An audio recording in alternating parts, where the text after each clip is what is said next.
Hello students, आज जो है हम लोग क्लास 9 इंट्रेंस की प्रिपरेशन के लिए एएमयू और जामिया दोनों यूनिवर्सिटीज़ के लिए आप लोग को इम्पॉर्टेंट क्वेश्चंस की वीडियो बताएंगे, जिसमें कि आपको क्लास 8 का साइंस का चैप्टर सेकंड जो है माइक्रो ऑर्गेनिज्म फैक्ट्स एंड फू, उसमें जितने भी इंपॉर्टेंट क्वेश्चंस एमसीक्यूज़ हैं जो कि इंट्रेंस में आ सकते हैं वो बताएंगे। इससे पहले हम लोग ने जो है वो फर्स्ट चैप्टर जो था क्लास 8 साइंस का क्रॉप प्रोडक्शन एंड मैनेजमेंट, उसके एमसीक्यूज़ जो है वो ऑलरेडी अपलोड कर दिए हैं। इसी तरीके से हम लोग एंट्रेंस तक जितने भी चैप्टर्स हैं उनको कवर करेंगे, तो इस चैनल को सब्सक्राइब ज़रूर कर लिएगा। अगर आपने जो है फर्स्ट चैप्टर की वीडियो नहीं देखी है तो वो जाके आप देख लीजिएगा, आपको जो है यहाँ पे चैनल की प्लेलिस्ट में वो मिल जाएगी और डिस्क्रिप्शन में भी वीडियो की लिंक मिल जाएगी। तो चलिए जो है अब वीडियो को शुरू करते हैं।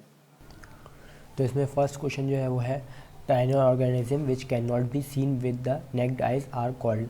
हम वो ऑर्गेनिज्म जिनको हम लोग अपनी खुली आंख से देख नहीं सकते, यही कह सकते हैं हम लोग अपनी नॉर्मल आइज से देख नहीं सकते, वो कौन से उन ऑर्गेनिज्म को क्या कहते हैं। तो माइक्रो ऑर्गेनिज्म, एनिमल्स, फंजाई या बैक्टीरिया। तो इसका जो सही आंसर है वो है ए, माइक्रो ऑर्गेनिज्म। एनिमल्स को भी देख सकते हैं, फंजाई को भी देख सकते हैं, बैक्टीरिया को भी देख सकते हैं, लेकिन हम लोग को माइक्रो ऑर्गेनिजम्स को देखने के लिए एक इंस्ट्रूमेंट की ज़रूरत पड़ेगी, मैग्नीफाइंग ग्लास की ज़रूरत पड़ेगी, या फिर और कोई इंस्ट्रूमेंट की ज़रूरत पड़ सकती है देखने के लिए। हम लोग अपनी नॉर्मल आइज से माइक्रो ऑर्गेनिज्म को देख नहीं सकते।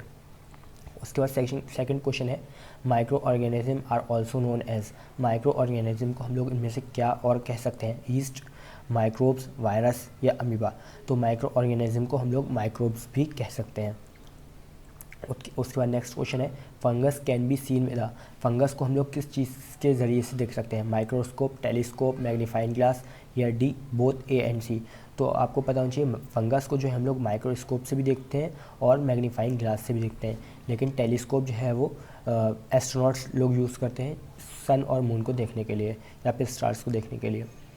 तो इसका सही आंसर जो होगा वो होगा डी, ए एंड सी। उसका नेक्स्ट क्वेश्चन है microorganism that causes disease are also known as. वो माइक्रो ऑर्गेनिज्म जो कि हम डिसीज़ पैदा करने का कारण बनते हैं, यानी जिससे डिसीज़ होती है, उनको क्या कहते हैं, पैथोजेंस, फंजाई, एंटीएजन या फिर माइक्रोब्स। तो वो माइक्रो ऑर्गेनिज्म जो कि डिसीज़ को फैलाते हैं या फिर न्यू डिसीज़ को डिस्कवर करते हैं, उन्हें पैथोजेंस कहते हैं।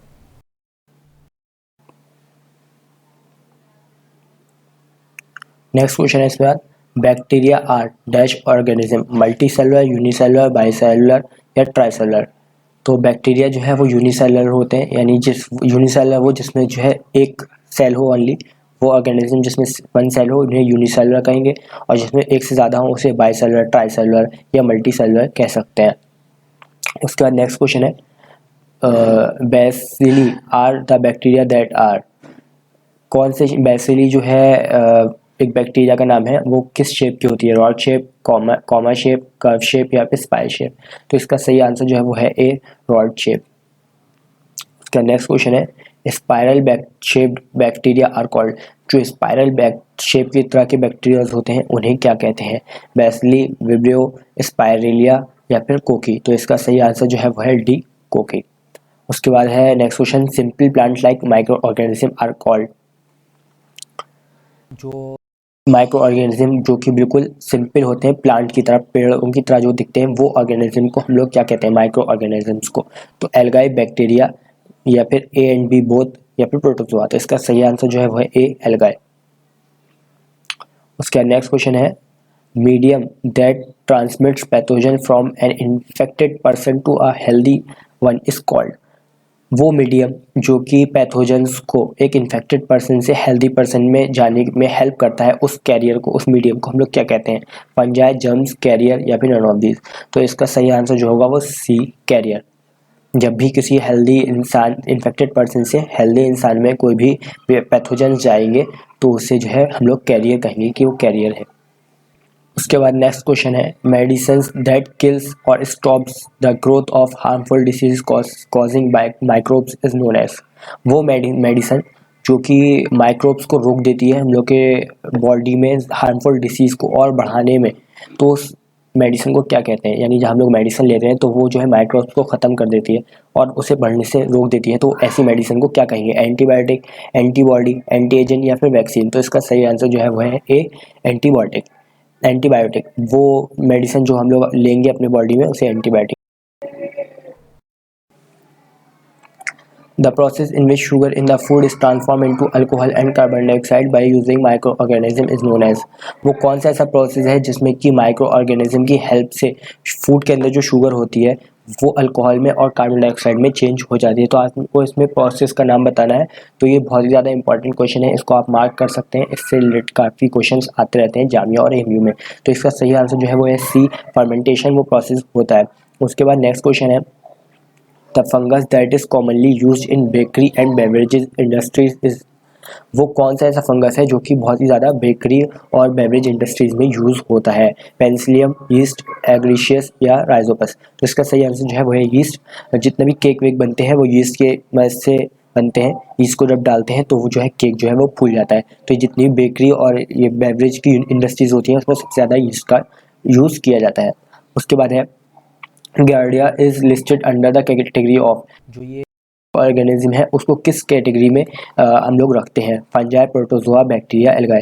तो ये जो है इसका सही आंसर जो है वो है बी, प्रोटोजोआ कैटेगरी में आता है। तो ऐसे भी क्वेश्चंस आते रहते हैं, इनको भी आपको एक बार अच्छे से पढ़ लेना है।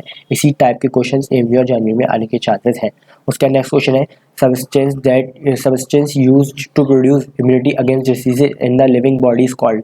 वो कौन सी ऐसी चीज़ है जो कि हम लोग डिसीज़ के खिलाफ अपनी इम्यूनिटी को बढ़ाने के लिए किसी जिंदा इंसान में, जिंदा बॉडी के अंदर डाला जाता है?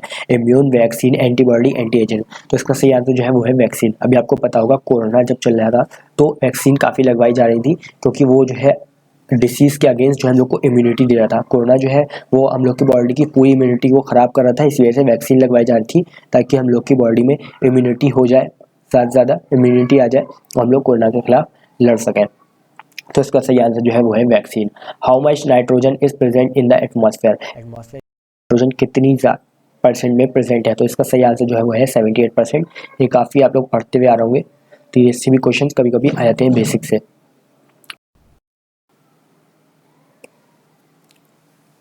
नेक्स्ट क्वेश्चन है, malaria is cause by which type of microbe. Malaria जो होता है वो कौन से माइक्रोब से होता है? Bacteria, fungi, algae, protozoa. तो इसका सही आंसर जो है वो है प्रोटोजोआ। उसका नेक्स्ट क्वेश्चन है, common cold is cause by which type of microbe. Common cold जो होता है वो किस माइक्रोब से होता है? फंजाई, बैक्टीरिया, वायरस, एल्गाई या फंजाई। तो इसका सही आंसर जो है वो है वायरस। नज़ला, खांसी जितना भी सब होता है सब वायरस की वजह से होता है। उसके बाद नेक्स्ट क्वेश्चन है, which of the following disease is cause by a fungus. इनमें से कौन सी ऐसी डिसीज़ है जो कि फंगस से होती है? Cholera, common cold, ringworm, dengue. तो जो है इसका सही आंसर जो है वो है रिंगवॉर्म। बाकी जितनी भी है आपको कॉमन कोल्ड भी बताया था वायरस से होती है, डेंगू जो है वो भी मलेरिया, डेंगू जो है वो मॉस्किटो काटने से होता है, कॉलरा जो है वो ख़राब खाने की वजह से होता है, लेकिन रिंगवॉर्म जो है वो फंगस की वजह से होता है। उसके बाद antibiotics are effective against. Antibiotic हम लोग क्यों लेते हैं, किसके खिलाफ जो है वो हम लोग को ज़्यादा हेल्प देता है? बैक्टीरिया के खिलाफ, एल्गाई के खिलाफ, वायरस के खिलाफ या ऑल ऑफ दी अबव। तो इसका सही आंसर जो है वो है बैक्टीरिया। बैक्टीरिया के खिलाफ हम लोग जो है वो एंटीबायोटिक्स लेते हैं। Penicillin was discovered by. Penicillin जो है वो किसने डिस्कवर करी थी? Edward Jenner, Louis Pasteur, Alexander Fleming और रॉबर्ट कोच। तो इसका सही आंसर जो है वो है सी, अलेक्जेंडर फ्लेमिंग। उसका नेक्स्ट क्वेश्चन है, mushroom belong to the group of. Mushrooms को हम लोग किस ग्रुप में डालते हैं? एल्गाई, वायरस, फंजाई या नॉन ऑफ दीस। तो इसका सही आंसर जो है वो है सी, fungi. Scientist who discovered fermentation is. वो साइंटिस्ट जिसने जो है फर्मेंटेशन का डिस्कवरी की थी वो कौन से साइंटिस्ट है? Alexander Fleming, Louis Pasteur, John Mendel, Edward Jenner. तो इसका सही आंसर जो है वो है लुइस पैस्चर। देखिए बहुत ज़्यादा इंपॉर्टेंट क्वेश्चन है। फर्मेंटेशन से दो क्वेश्चन आ गए, एक पहले भी आया था और एक ये वाला आ गया। तो ये जो है जामिया में रिपीट भी हुआ है, पिछले साल शायद ये जामिया में क्वेश्चन आया भी था, तो इसको भी आप जो है इंपॉर्टेंट मान सकते हैं। उसके बाद है, microorganisms are. Microorganism जो होते हैं वो यूनिसेलुलर होते हैं, मल्टी सेलुलर होते हैं। तो इसका सही आंसर जो है वो है सी, बोथ। यूनिसेलुलर भी होते हैं कुछ माइक्रो ऑर्गेनिज्म और मल्टी सेलुलर दोनों भी होते हैं, तो ये दोनों ही इसमें सही आंसर है। उसके बाद नेक्स्ट क्वेश्चन है, who discovered the vaccine for small pox. Small pox के लिए किसने वैक्सीन जो है वो डिस्कवर की थी? Louis Pasteur, Alexander Fleming, Joseph Lister ने, एडवर्ड। उसका सही आंसर जो है वो है एडवर्ड जेनर। उसका नेक्स्ट क्वेश्चन है, the algae commonly use as a fertilizer are. वो कौन सा ऐसा एल्गाई है जो कि फर्टिलाइजर के रूप में हम लोग उसे यूज़ करते हैं? तो इसका सही आंसर जो है वो है ब्लू ग्रीन एल्गाई। उसका नेक्स्ट क्वेश्चन है, the microorganism smaller than bacteria are, वो कौन सा ऐसा माइक्रो ऑर्गेनिज्म है जो कि बैक्टीरिया से ज़्यादा छोटा होता है? तो उसका सही आंसर जो है वो है वायरस। वायरस को जो हम लोग देख भी नहीं सकते और ये हवा में जो है ट्रांसफ़र होता है। नेक्स्ट क्वेश्चन है the gas release during the preparation of bread. Bread का जो हम लोग प्रिपरेशन करते हैं तो वो कौन सी गैस है जो कि रिलीज होती है? तो उसका सही आंसर जो है वो है CO2, कार्बन डाइऑक्साइड। उसका है the disease cause by a protozoa and spread by an insect is, वो कौन सी डिसीज है जो कि होती है प्रोटोजोआ के वजह से लेकिन उसे एक इंसेक्ट जो है वो स्प्रेड करता है? तो वो है मलेरिया। तो ये जितने भी थे हम लोग ने इंपॉर्टेंट क्वेश्चंस आपको बता दिए। आप ही हो अब जो है आपको इसको अच्छे से प्रैक्टिस करनी है। इस टाइप के जितने भी क्वेश्चंस हो सकते हैं वो आप अपने खुद से प्रिपरेशन करिए। हम लोग इस चैप्टर से और भी क्वेश्चंस लाएंगे, ये सारे क्वेश्चंस नहीं थे, और भी इस चैप्टर से क्वेश्चंस आएंगे इस चैनल पे, और साथ ही साथ और भी चैप्टर्स के क्वेश्चन जो है इस पे डालेंगे। साइंस के साथ मैथ, उर्दू, हिंदी सारे जितने भी चीज़ें हैं सबका इस पर अपलोड किया जाएगा। दूसरा हम लोग जो है जामिया के लिए सैम्पल पेपर्स ला रहे हैं जिसमें कि बिल्कुल जामिया जितना भी पैटर्न है उस पर बिल्कुल क्वेश्चन डाले जाएंगे इस चैनल पे। तो टोटल जितने भी जामिया के टेस्ट में भी टाइम है 1 महीना है, तो 1 महीने के अंदर जितने भी सैम्पल पेपर आप लोग को प्रोवाइड कर सकते हैं हम लोग करेंगे इस चैनल पे। तो इस चैनल से जुड़े ज़रूर रहें और आने वाली वीडियोस ज़रूर देखें।